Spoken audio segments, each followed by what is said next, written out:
Welcome to the Small Business Minute number 62. Today's topic is 10 questions to help overcome business failure.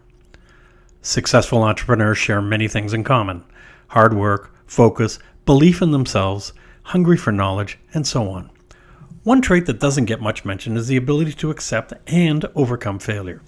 As entrepreneurs, failure can be a daily occurrence, but the worst is when a business fails. To be sure, there is a lot of noise made on social media and from the startup world about fail fast. It is often heralded as a badge of honor and a goal in and of itself. The premise being that the sooner I fail, the sooner I'll become a success. Failure is no guarantee of success. Success requires skills and a lot of luck. Failure is no fun, and it can be incredibly painful.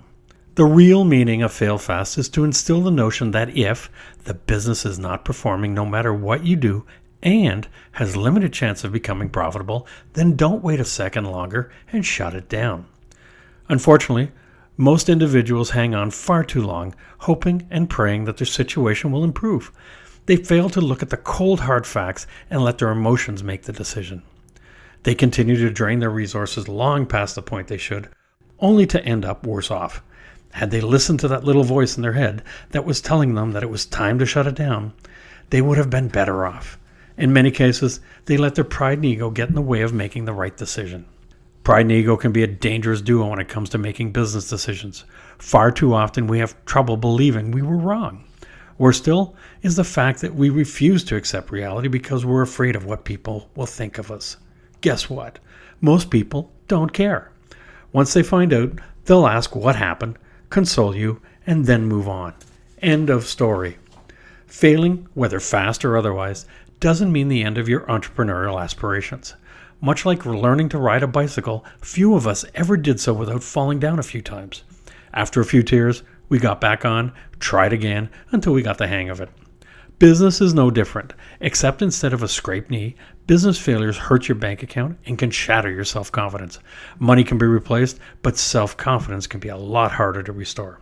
The best way of overcoming a failure is to take the time to understand what went wrong. Every business has many moving parts, and therefore taking the time to assess the good, the bad, and the ugly of failure usually brings to light the deficiencies, yours and the business. The following is a list of 10 most important questions to help you understand what went wrong. Number 1, was the business properly capitalized? Number 2, were expenses unreasonable in hindsight? Number 3, was there sufficient market research undertaken before the launch? Number 4, was your target market clearly defined? Number 5, did you have any industry knowledge prior to launching? Number 6, were you passionate about your product, your work, or your solution, or just passionate about the possible financial reward? Number 7, did anyone other than yourself care about the product or service? Number 8, did market forces change after you launched? If so, what signals did you miss or ignore? Number 9, did you have the necessary skill set? And number 10, knowing what you know now, would you have started this business in the first place? By honestly answering these questions, you'll hopefully understand what the heck happened to your dream. Being stewards of our destiny, we must accept most of the blame.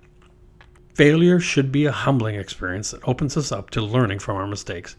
Arrogance, although a self-protection mechanism, serves no role in this undertaking because it clouds your perception and risks having history repeat itself. This introspective look at why a business failed goes a long way to restoring our self-confidence. It raises our game.